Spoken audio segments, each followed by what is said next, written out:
నమస్తే ప్రెస్ సోదరులందరికీ good morning. నిన్న సోషల్ మీడియాలో కడప టౌన్లో ఒక దుష్ప్రచారం జరిగింది.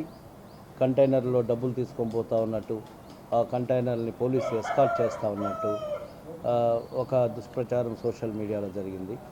అది నిజంగా కూడా అలాంటి వార్తలు ఆ విధంగా ప్రచారం చేయకూడదు. సోషల్ మీడియా అనేది ఒక మంచి కోసం చేయాలి. యాక్చువల్గా అది ఒక మినిస్ట్రీ ఆఫ్ డిఫెన్స్కి సంబంధించినటువంటి కంటైనర్స్. అది చాలా చాలా ముఖ్యమైన వ్యవస్థ మన భారతదేశంలోనే. అలాంటి ఒక వెహికల్స్ను మనం చేసేటప్పుడు ఎంత భద్రత వహించాలో కన్సర్న్ స్టేట్ వాళ్ళకి అది ఇన్స్ట్రక్షన్స్ ఉంటాయి. అదేవిధంగా పోలీసు మరియు రక్షణ వ్యవస్థకు సంబంధించిన ఆర్మీ పీపుల్ దాన్ని ఎస్కార్ట్ చేసుకుంటూ తీసుకువెళ్తారు.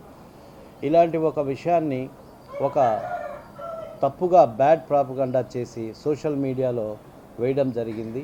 అది చాలా దురదృష్టకరం. అలాంటి విషయాలు ఎలా చేయకూడదు.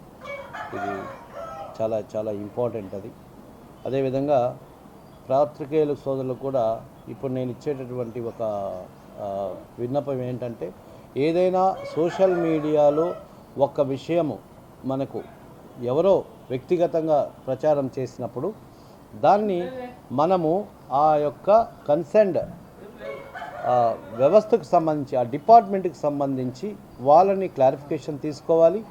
మీ ఇన్వెస్టిగేషన్ మీరు తీసుకోవాలి. ప్రెస్లో వచ్చేటటువంటి ఏ విషయానికైనా చాలా మంచి వాల్యూ ఉంటుంది. అలాంటి ఒక వాల్యూ ఉన్నటువంటి వ్యవస్థలో ఇలాంటి దుష్ప్రచారాలను వాళ్ళ యొక్క దీంట్లో పబ్లిష్ చేయకూడదు. They must take the clarification from the concern department. కాబట్టి నేను ప్రెస్ వాళ్ళని కోరుకుంటున్నాను, ఇలాంటి దుష్ప్రచారాలు సోషల్ మీడియాలో వచ్చేటివి వితౌట్ క్లారిఫికేషన్ని ప్రచారం చేయొద్దని కోరుకుంటున్నాను. నిన్న ఒక ఆర్మీకి సంబంధించినటువంటి ఒక కంటైనర్లు వెళ్తూ ఉంటే దాన్ని డబ్బులు తీసుకొని పోతున్నారని చెప్పడము ఇది చాలా దురదృష్టకరం.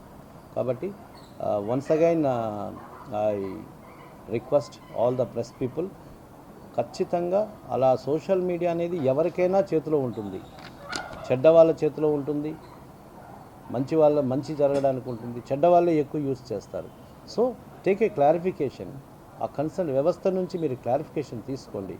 పర్సనల్గా మీరు ఇన్వెస్టిగేటివ్ జర్నలిజం చేసిన తర్వాత దాన్ని పబ్లిష్ చేయడంలో తప్పులేదు.